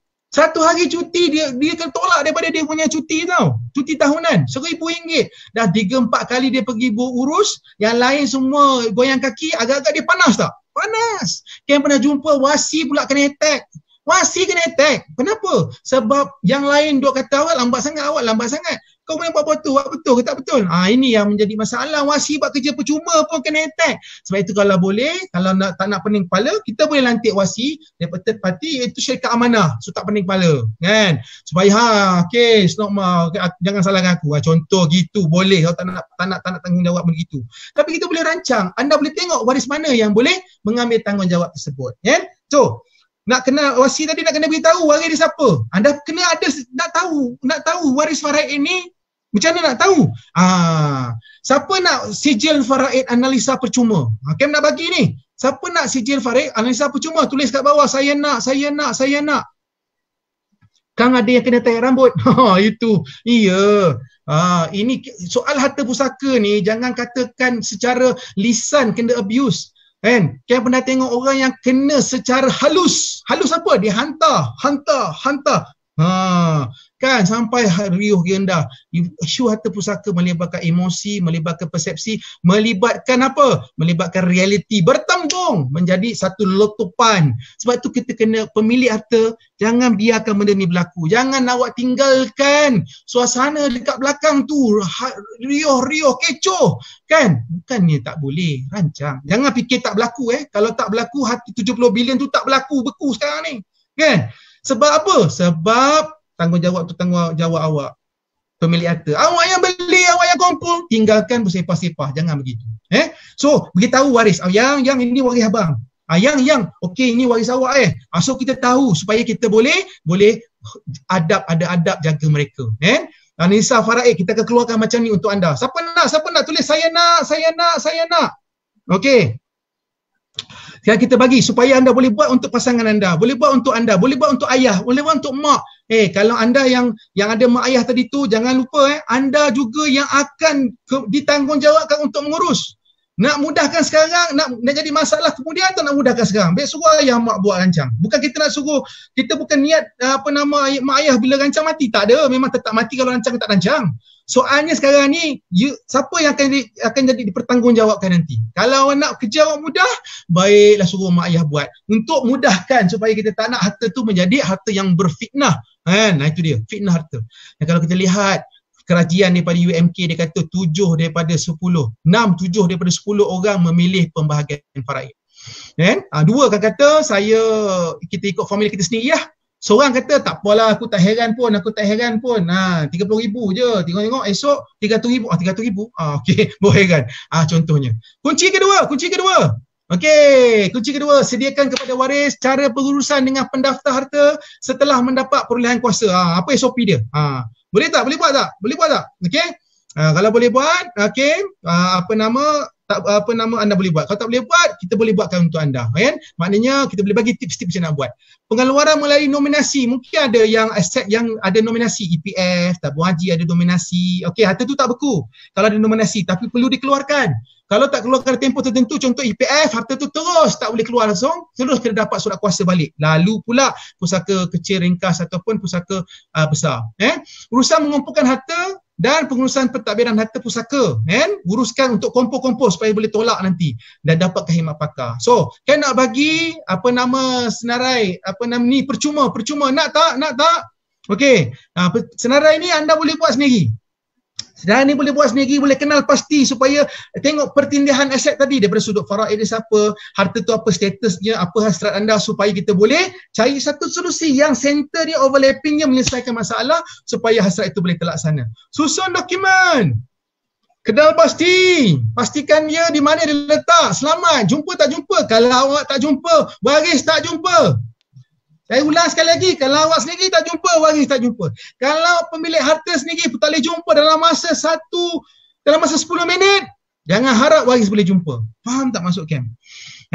Kemungkinan dokumen tu tak ada. Dah lah dokumen tu bercampur aduk. Kan ada dokumen apa ni? Dokumen takaful. Ada dokumen apa? Dokumen geran tanah dah jual lah, takaful dah lapse dah. Ada ni, akaun dah tutup dah. Benda-benda tu jadi sampah. Kemas. Kunci ketiga, pilih instrumen perancangan yang tepat. Pastikan dokumen perancangan dibuat secara cepat yang mungkin dan dapat solusi daripada pakar. So, nak bagi solusi yang tepat. Anda ready? Okey. Kalau hal tanah nak buat macam mana? Boleh tak rancang masa hidup? Boleh. Pergi pejabat tanah, pergi tukar nama terus. Nak bagi tanah ni, nak bagi dekat siapa? Pergi pejabat tanah, tukar nama terus. Isi borang 14A. Boleh buat. Suami isteri kasih sayang, tak ada kos. Anak 50% kena cukai. Isi borang. Ken pun dah pernah buat dah. So bebas hutang aja boleh buat. So kalau masih berhutang, tak boleh buat cara ni. Ataupun nak buat secara amanah. Itu pun ada juga di pejabat tanah. Now, tapi kalau masih berhutang, masih lagi atas nama awak, tak nak tukar nama lain, macam mana nak buat tu? Ada kaedah hibah kita boleh guna. Boleh bagi kepada sesiapa. Tiada had daripada harta. Jangan confuse dengan hibah takaful. Hibah takaful ialah menghibahkan manfaat takaful. Ini kita cerita harta-harta lain ni. Rumah, kereta, jam tangan, handbag yang mahal-mahal tu. Beking tu. Kan? Jam-jam tangan collection tu. So itu. Itu yang tu. Maknanya menghibahkan aset itu secara spesifik. Boleh bagi hibah kepada sesiapa pun. Tiada had. Dia buat masa hidup. Wasiat bukan kepada waris, masih maksimal 1/3. 1/3 daripada harta pusaka yang kita dah tolak tadi tu, yang itu kita boleh wasiat. Wasiat ni kepada siapa? Wasiat kepada bukan waris. Waris faraid tak boleh bagi. Ni dah termaktub dalam syarak, dah termaktub dalam perundangan. Dah ada wasiat agama Islam Selangor, dah ada ke dalam tu. Ini yang kita tengok cerita, kita tengok kawan-kawan kita dan Muslim buat wasiat, kita pun buat wasiat kepada waris. Ini yang kita tak faham implikasi dia. Itu yang bertembung. Bergaduhlah, kau tak ikut wasiat mak, tak ikut ayat puasa ayah, kan? Kau ni dahaka. Yang seorang kata ikut faraid, kau ni ikut hukum Allah ke ikut pesan mak ayah? Bertembung pula gitu. Jangan biar orang bertembung. Rancang betul-betul, guna instrumen tepat. Jadi fitnah nanti. Harta sepercarian. Ini boleh untuk pasangan suami isteri je. Itu pun tertakluk kepada 30 ke 50% daripada harta pusaka. Tapi bukan automatik. Tak tuntut, tak dapat. Okey, so nak kena faham. Faraid kepada waris tertentu terhad kepada bahagian tertentu iaitu yang baki daripada faraid. Okey, ada sikit lagi. So hibah ni apa? Hibah ni ialah satu pemberian hak milik kepada individu lain secara sukarela. Hak milik kepada orang lain sukarela yang berkuat kuasa semasa hidup pemberi dan penerima hibah. Tahadu tahabu. Hadis riwayat Al-Bukhari, saling memberilah hadiah kamu sekalian agar kalian saling mencintai. So apa maksudnya? Maknanya Rasulullah menerima hibah dan memberi hibah. Jangan ada yang kata hibah ni benda baru, jangan jadi mengarut. Benda dah lama dah. So memang ada dan di sinilah kita boleh guna. Tapi hibah ni dia boleh bagi kepada siapa? Maknanya kalaulah ada hasrat anda tadi tu ada formula sendiri. Sebab ramai pemilik dia ada formula sendiri. Dan ini disahkan dulu. Disahkan oleh siapa? Kajian pula oleh UKM. Dia buat kajian dekat Selangor. Dia buat kajian dengan orang-orang umur 50 tahun ni, dia nak agih harta ikut profil mana? Faraid ke ataupun dia ada formula lain? Kebanyakan mereka menjawab soal sidik tersebut, saya ada formula sendiri. Saya nak bagi kat sini lebih sikit sebab apa, dia ni yang jaga saya. Dia nak bagi kat sini sebab apa, dia ni OKU. Ada pembahagian-pembahagian yang berbeza-beza mengikut perbezaan keperluan sebab umur berbeza, proses berbeza dalam kehidupan dan mereka perlukan dalam formula yang berbeza. So, kalau berbeza dengan faraid, guna hibah. Tapi hibah ni dia wilayah dia satu persatu. Dalam satu persatu je, masa berubah cepat. Dan hibah boleh terlaksana bila ada 4 rukun. Pemberi, penerima ada, harta ada, dan ada sirah, ijab dan kabul. Dan dalam mazhab Syafi'i dia tambah ada al-kabat. Ni kalau kena cerita ni, satu hari je cerita pasal ni. Tapi masa mencuburui hampir habis. Syarat dia satu pensyariatan dia hadis Allah, tahabu, dan kalau nak bagi hibah ni bagi kat siapa? Surah Al-Baqarah 177, bagilah orang yang terdekat, kaum kerabat kita. Tu dia. Okey, hukum dia memang sunat yang sangat digalakkan. Boleh tarik balik tak hibah? Hibah tidak boleh ditarik balik kecuali hibah bagi kepada ibu, kepada anak, kepada cucu, atuk kepada cucu, dia boleh tarik balik pada bila-bila masa. Nah, hibah ada 2 jenis, hibah mutlak, hibah bersyarat. Hibah bersyarat pula pecah pada 3. Bersyarat balasan, umrah dan rukbah. Okay? So, kita boleh cerita kemudian, tapi yang penting kena faham, kalau nak ada formula yang berbeza daripada faraid, boleh guna hibah. Perlu pilih satu saja ke? Tak. Boleh guna secara bersama. Ada yang hibah, ada yang wasiat, ada yang faraid, berdasarkan keperluan tadi. Kem wasiat macam mana? Wasiat tadi itu kena faham. Wasiat pembahagian, nak bagi pusaka tadi tu 1/3 kepada bukan waris. Secara general wasiat ada 2. Satu wasiat lantik wasi, satu wasiat nak bagi harta pusaka. So yang biasa kita dengar wasiat lantik wasi untuk menguruskan, untuk buka pintu kunci pertama tadi. Itu lantik wasi tadi tu penting. Itu kunci pertama. Itu wasiat, pelantikan wasi sebenarnya. Tapi kalau dalam wasiat kita tulis bagi kepada isteri, bagi kepada anak apa semua, itu sudah melangkaui peruntukan dalam syarak. Kenapa? Sebab tiada wasiat kepada ahli waris. Fala wasiatan lil waris. Tiada wasiat kepada ahli waris. Yang ada apa? Faraid. Habis tu wasiat untuk siapa? Bukan waris. Anak angkat, amal jariah, masjid, badan-badan amal, BFF forever. Itu dia. Habis tu kalau dia buat juga, dia mesti dipersetujui oleh semua waris faraid.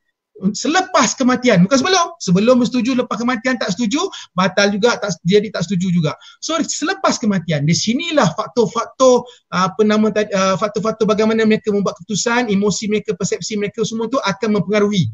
Yang akhirnya 7 daripada 10 memilih bahagian faraid. Harta seperjalanan, isteri pada pasangan suami isteri je boleh tuntut. Kalau nak bagi, boleh bagi ikut, nak bagi lebih sikit daripada faraid tadi tu, bagi untuk bahagian isteri boleh, tapi dia bukan automatik.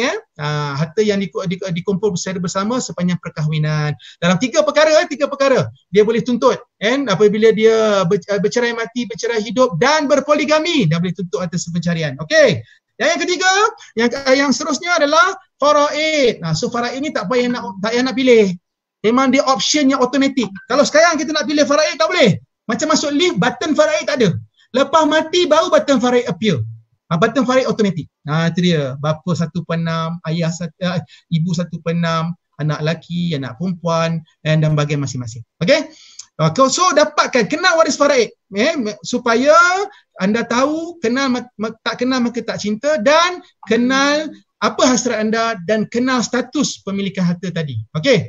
12 golongan yang perlu merancang. Ada 12 golongan, Kem kongsi 4 saja. Masa hampir habis. Kem kongsi 4. Yang pertama, orang yang paling kritikal untuk merancang, yang selalu Kem jumpa ialah pertama, orang yang beli rumah secara bersama. Orang yang beli rumah secara berhutang. Gitu. Sebab apa? Sebab orang nak buat hibah rumah yang berhutang. Boleh tak? Jawapan dia boleh. Sudah keluar pun perintah untuk hartanah yang masih berhutang atau hartanah yang masih bercagar, di Mahkamah Syariah meluluskan hibah hartanah berhutang. Sebab apa? Rumah orang beli tak beli cash, mahal, hutang, OPM, ada people's money. So anda boleh membuat hibah bagi rumah yang masih berhutang tadi. Dan apatah lagi membeli secara bersama. Sebab ada kemungkinan salah seorang meninggal. So siapa yang memilikinya seterusnya, kan? So ataupun kedua-dua meninggal. So ini golongan yang kritikal sebab semua orang nak harta, tapi apa jadi kepada tanggungan hutang tadi tu, so orang ni perlu merancang. Kedua, orang-orang yang kritikal, orang yang ada anak perempuan. Gitu. Sebab anak perempuan ni dia bukan asabah. Dia bahagian yang had dia ditentukan separuh atau 2/3 ada baki tu. Mungkin pergi baki ke ayah, kalau ayah tak ada, mungkin pergi ke adik-beradik. So strat ayah ni selalunya nak bagi anak-anak perempuan ni supaya ada tempat perlindungan. Adalah peruntukan-peruntukan kalau ayah tak ada, nanti ada dia punya kelangsungan hidup, kan? So ada rumah yang nak bagi ke anak perempuan tadi. Ada harta faraid nak bagi kepada adik-beradik. Cuma apabila dia tak gunakan instrumen yang tepat, hasrat itu mungkin tak boleh dilaksanakan dan menjadi ihsan kepada mereka untuk taharuj, untuk menolak bahagian mereka. So hari ni agak-agaklah dengan COVID-19 ni, dengan duit makin kosong dalam tabung, agak-agak orang nak harta pusaka ke orang tak nak? Fikir-fikirlah sendiri. Makin kritikal orang nak. Ni orang yang ada, yang dah berkahwin, rezeki Allah bagi, bisnes bagus, anak tak ada. Isteri yang tak ada anak, bahagian dia bukan 1/8 tapi 1/4. So kalau rumah tu 1/4 lah dia, 3/4 orang lain punya. So di sinilah isteri tadi boleh menjadi penyewa kepada rumah dia sendiri. Alright? Rumah dia sendiri. Alright. Ada pepatih untuk anak perempuan. Semua dia sapu. Ada pepatih berbeza. Ada pepatih dia adalah harta amanah. Harta amanah yang memang perempuan dia pegang amanah itu secara berketurunan. Okey. Dan yang keempat, orang yang ada anak lelaki, anak perempuan. Suka. Ramai akan jumpa. Aku nak bagi anak lelaki, anak perempuan sama rata. Sayang sama rata. Dia cakap macam tu. Padahal waris faraid dia anak lelaki bahagian dia 2, perempuan 1. Kan? Nak bagi sama rata. Bila ayah dah tak ada, masing-masing dah kahwin, ada keluarga masing-masing, ada keperluan masing-masing, kan? Tanah yang asalnya harga tak tinggi jadi tinggi 1 juta. Rumah yang asalnya 500,000 dah 1.2 million, kan? Tiba-tiba masa tu sibling okay, no problem. Tiba-tiba COVID-19, bisnes tak bagus. Kan? COVID-19, bisnes tutup, duit habis. Agak-agak daripada senang jadi susah, agak-agak macam mana? Ini yang sebenarnya dia 50-50 tau. Kadang-kadang dia akan kembali macam ni lah, kita ikut hukum faraid je lah. Bila dia minta hukum faraid, itu hak dia. Yang tak bagi yang salah. Saya ulang, yang tak bagi yang salah. So maka dia terbuka kepada option itu. Yang anak perempuan memang jangan cerita lah, kan? Melolong lah kat situ. So oleh itu kalau ayah dan mak memang nak bagi macam tu, hibah lah bagi betul-betul, kan? Hibah. Bukan wasiat, sebab wasiat dia tak boleh kepada waris, perlu persetujuan waris. Kan? So mana kalau kita nak guna wasiat, guna bagi pada bukan waris. Kalau kita nak bagi kepada waris, guna hibah. Kalau kita nak bagi ikut asing-asingkan aset, guna hibah. Kan? Ada aset ni nak bagi orang ni, hibah. Ada aset ni nak bagi faraid. Combinekan semua ini, tuan-tuan dan puan-puan. Okey. So masa telah tamat, dan Kem banyak Kem nak kongsi lagi, tapi adakah anda belajar sesuatu? Are you learning something? Kalau ya, cakap I. And are you learning something? Say I. Kan? Bukan semua harta yang dihibahkan, bukan semua harta yang diwasiatkan. Yes, kembali kepada Tuan Ahyat. Nak soal quiz. Ada masa lagi ke? Yes, boleh. Alright. Okay, adakah? Yes, thank you. So, siapa yang rasa macam best, yang kata, wow, suara Tuan Kem maintain daripada mula sampai akhir. Dalam bulan Ramadan ni berpuasa pun, masih ada energi yang sungguh. Okay. Alright, adakah anda ready untuk quiz? Okay, Tuan Kem, apa quiznya dan apa hadiahnya? Ya, hadiah dia Kem nak bagi tadi dokumen worksheets untuk mereka boleh rancang dengan pasangan, and worksheet ni untuk mereka, hadiah untuk mereka supaya dia orang boleh start buat rancangan sendiri ni. Workbook ni very helpful supaya waris ni mudah untuk uruskan. Okay, so ini kena tanya soalan. Siapa yang dapat jawab betul, apa nama, maka dia akan mendapat workbook ini. Boleh? Siapa nak? Okay, siapa nak boleh sangat kan? Sangat. Okay, kuis yang pertama. Ada berapa? Okay, best gila. Alhamdulillah. Okay, ada berapa jenis wasiat? Okay, jawab. Ada berapa jenis wasiat?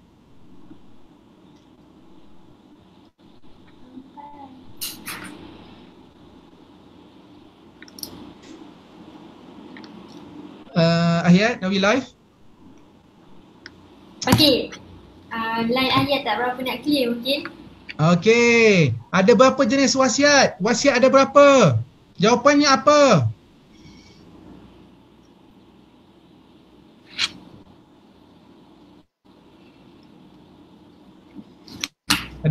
Alright. Okay. Ya. Ada berapa jenis wasiat? Ada 2 jenis wasiat. Wasiat apa? Wasiat pelantikan wasi dan wasiat pembahagian 1/3 kepada bukan waris. Okey. Kepada siapa kita boleh beri wasiat? Tulis. Siapa kita beri wasiat? Okey, siapa yang jawab betul kita akan bagi. Siapa? Semua orang yang jawab betul kita bagi. Right, fantastic. Okey, kepada siapa kita boleh bagi wasiat? Okey, ada yang reply. Ada yang cakap Awesome. Fantastic. Yang betul 2 jenis wasiat. Okey. Siapa yang tulis? Priority kepada dia. Fantastic.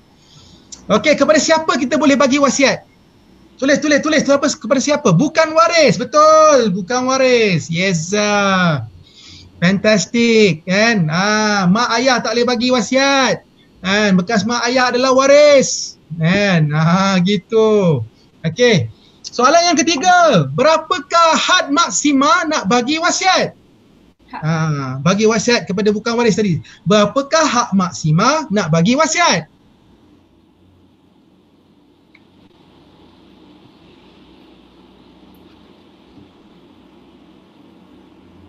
Wasiat adalah bukan kepada bukan waris, bukan waris. Okey. Berapa had maksima nak bagi wasiat? 1/3, betul. Okey, betul. Boleh atau tidak wasiat diberi kepada waris? Boleh atau tidak wasiat diberi kepada waris? Jika boleh atau tidak, apa syaratnya? Suzy nak jawab ke? Kita tunggu jawapan dia orang. Seorang yang dapat hadiah ni. Yes. 1/3 daripada baki harta pusaka. Okey, ada daripada Abdul Muiz yang jawab betul. Ya. Yang betul tu nanti kita akan bagi.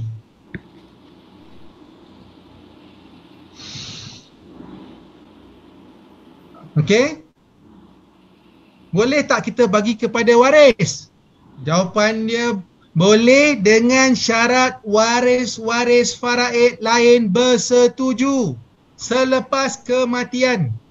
Itu jawapan dia. And kalau dia bagi kepada waris lain kena setuju. And bilakah wasiat berkuat kuasa? Bila berkuat kuasa? Bila wasiat berkuat kuasa?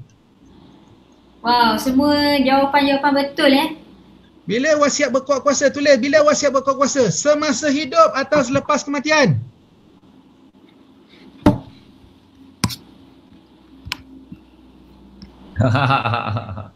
Bagus ni. Selepas kematian, betul. Jawapan yang betul, selepas kematian. Okey. So, seterusnya Cam nak bagi okey, Cam nak bagi sijil faraid analisa percuma untuk anda yang bernilai RM500. Percuma, RM500 analisa. Okey. So soalan dia berbentuk nombor 1. Namakan 4 rukun hibah. Namakan 4 rukun hibah. Okey. Ini nak bagi hibah hartanah ni kena tahu rukun. Macam nak kahwin, kena tahu rukun nikah.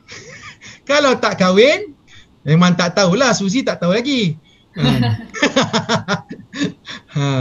Ayat hafal ayat rukun nikah. Kalau kita dah lepas tu dah tak kalau ayat tak hafal tu maknanya dia kahwin sekali je.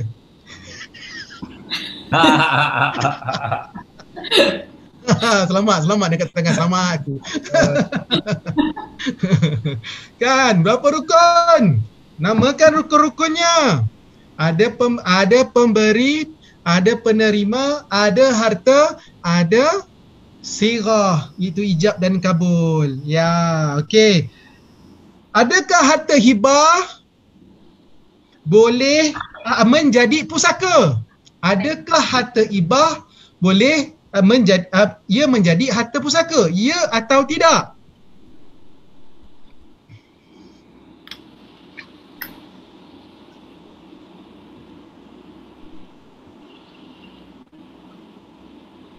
Ya atau tidak? Jawapan dia tidak menjadi harta pusaka, terkeluar daripada pembahagian faraid. Soalan seterusnya, berapa jenis hibah yang ada? Berapa jenis hibah yang ada?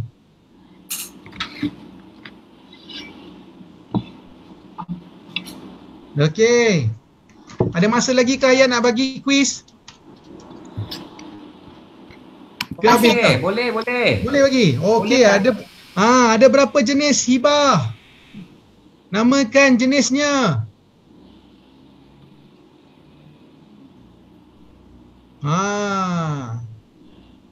Ada berapa jenis? Okey, hibah ada 2 jenis, hibah mutlak dan hibah bersyarat. 2 jenis, mutlak dan bersyarat. Okey. Hibah bersyarat ada berapa jenis?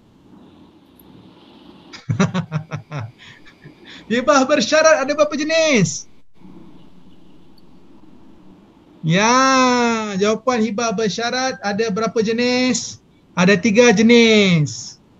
Ya, betul. 3 jenis. Ya, hibah dengan syarat balasan, hibah umrah, hibah rukbah. Wah, ni kena buat kelas lain ni ayat. Cerita pasal hibah aja. Hibah bersyarat, hibah hartanah bercagar. Ni topik ni memang meletus. Okey. Soalan tambahan. Ini untuk apa? Ini untuk nak bagi apa nama? Tadi bagi sijil faraid percuma kan? Ini nak bagi apa nama senarai aset. Senarai aset. Kata apa ni, borang senarai aset supaya dia boleh rancang, dia boleh senaraikan aset dia mengikut kategori-kategori tadi supaya dia boleh apa nama lihat secara jelas supaya dia boleh pilih solusi yang tepat. Okey,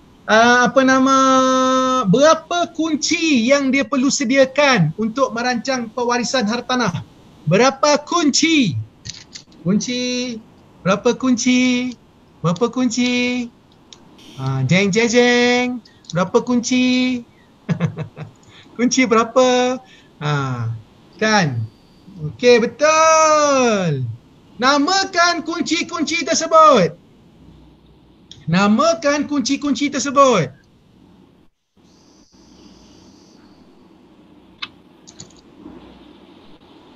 Namakan kunci-kunci tersebut. Awesome.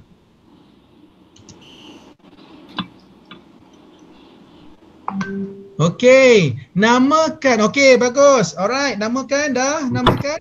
Alright. Okey, namakan 4 golongan kritikal yang Ken mention tadi. Golongan kritikal yang perlu merancang. Namakan 4 golongan kritikal yang perlu merancang. Siapakah mereka? Reza. Siapakah mereka? Terbaik. 4 golongan. Siapakah mereka?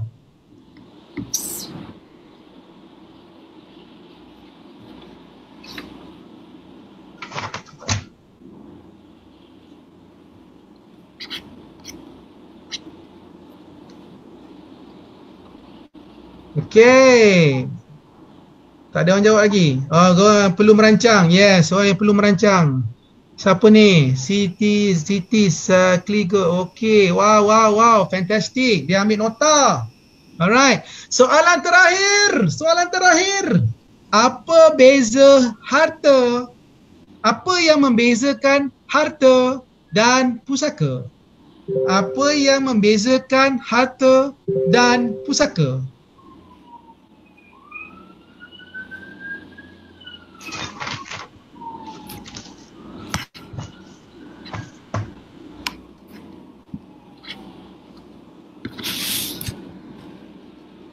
Apa yang membezakan harta dan pusaka? Awesome. Alright. You guys belajar tak? Adakah ilmu yang Kem kongsi ni bermanfaat? Kalau rasa ilmu ni awesome sangat, tulis awesome.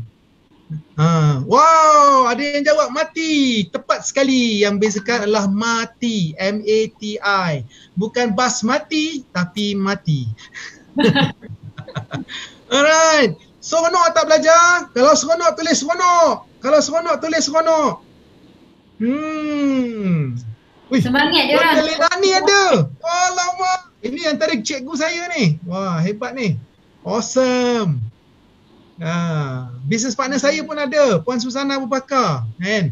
She's awesome. Kalau bab topik wanita ni, bagi kat dia. Dia boleh cerita psikologi wanita selepas kematian. Awesome. Fantastic. Alright. Okay, alhamdulillah. Apa yang baik itu daripada Allah Subhanahu Wa Taala, yang kurang itu daripada kelemahan Kem sendiri. Apa yang Kem harapkan, mohon sahabat-sahabat semua untuk doakan agar ilmu ini bermanfaat, tolong sebar-sebarkan kepada masyarakat lain, tolong follow Kem dan sebarkan ilmu ini, sampaikan pengkongsian Kem kepada orang lain sebab ramai yang tak tahu lagi. Kongsikan ilmu-ilmu, kongsikan sharing-sharing Kem sebelum ni dekat Facebook supaya mereka dapat ilmu ni, dan kerana asbab anda, mereka bertindak untuk merancang. Kerana asbab anda, mereka menyayangi keluarga mereka. Kerana asbab anda, orang Islam kaya. Jadikan itu asbabnya, tuan-tuan dan puan-puan. Kongsi kat masyarakat kat luar sana. Dan Kem mohonkan daripada ilmu Kem, kalau ilmu ini bermanfaat, mohon sahabat-sahabat semua untuk doakan supaya ilmu ini jadi ilmu yang barakah, ilmu ini menjadi manfaat dan yang berpanjangan untuk diri Kem. Doakan Kem untuk diri Kem sihat, isteri Kem, anak-anak Kem, kakak-kakak Kem semua sihat belaka, dipermudahkan segala urusan.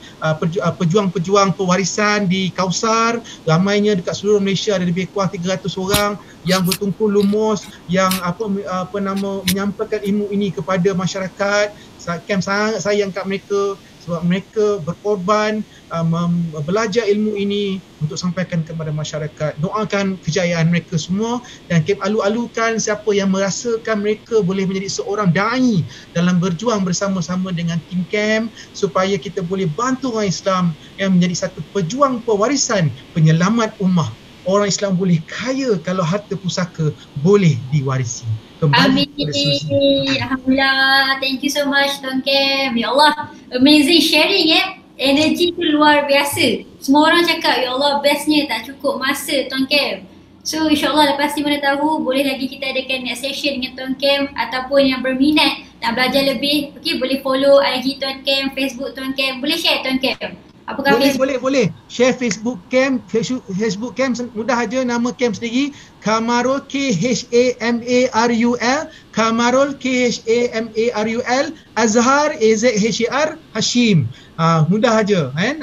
Nama Kem, kongsikan rupa Facebook Kem boleh. Rupa Facebook Kem, follow Kem di sini. Mana gambar Facebook Kem tadi? Di sini. Kem kongsikan di sini. Alright. Supaya sahabat-sahabat semua boleh memberi follow, supaya boleh memberi manfaat ilmu tadi tu kepada ummah. Itu dia Facebook Kem. Kamarul Azhar Hashim, rupa Facebook tu macam tu kan. Kalau tak boleh nak nak add, Kem cuba cleankan sikit mana-mana yang tak aktif kat dalam tu. Tapi kalau tak dapat nak friend dulu, follow dulu dan boleh hantar message personally kepada Kem. Dan juga boleh follow juga page Kausar Wealth Management. Dekat dalam tu kita berkongsi juga, and supaya kita ilmu ini terus berkembang, kita jadi pejuang pewarisan, kita selamatkan ummah. Rancang kerana sayang, insya-Allah. Okay, insyaAllah. Thank you so much Tuan Kem. Mungkin banyak sangat padat, sangat sharing-sharing yang sangat memberi kesedaran kepada semua orang, terutamanya saya sebagai anak muda, tentang kepentingan wasiat ni. InsyaAllah, sebab sometimes mungkin kita tak ambil serius benda ni, tapi kesian kan kadang-kadang keluarga kita yang seperti dikongsikan tadi hampir 70 bilion kan, 70 million. 70, yes. Dibekukan, ya Allah banyak sangat tu. Okay, sekali lagi thank you so much Tuan Kem. Thank you juga kepada semua yang sudi untuk stay daripada awal sampai akhir. Korang memang awesome. Okay, jangan lupa untuk join kita orang punya kontes. Ini memang kita orang tawarkan lain daripada lain, dapat coaching 10 session dengan coaching 10 orang dengan Tuan Ahyad dan Azim. Kalau orang luar kami akan kenakan bayaran, tapi untuk session kali ni nak bagi free je kat korang, dengan syarat korang kena share korang punya video ataupun testimoni yang paling menarik, video-video menarik ataupun mungkin gambar korang tengah selfie. Kalau lagi menarik, kami akan pilih pemenang yang terbaik, insya-Allah. Okey, jadi saya akan kongsikan siapa yang saya nak bawa selepas ni. Saya yakin ramai yang tak sabar. Okay, kita akan start tepat jam pukul 12 tengah hari. Kita akan menjemput cikgu kita, iaitu, siapa kenal Mak Jerong? Cuba reply. Saya yakin semua orang tak sabar nak tunggu Mak Jerong. Okay, kita punya pakar kewangan. Awesome. Mak Jerong memang power. Yes, yang akan berkongsikan tentang krisis kewangan, insya-Allah. Jadi insya-Allah kita akan berjumpa lagi selepas ini. Korang boleh ambil masa untuk berehat dan mungkin nak pergi ke tandas, ataupun yang mungkin tak sempat nak solat duha, kita akan jumpa lagi, insya-Allah. Okay, boleh stop sharing screen ke Tuan Kem? Alright, insya-Allah. Okay, so kepada semua, kita akan jumpa lagi selepas ini Terima kasih Suzy, thank you. Thank you semua. Assalamualaikum warahmatullahi wabarakatuh. Waalaikumsalam. Selamat berjuang, insya-Allah. Yeah.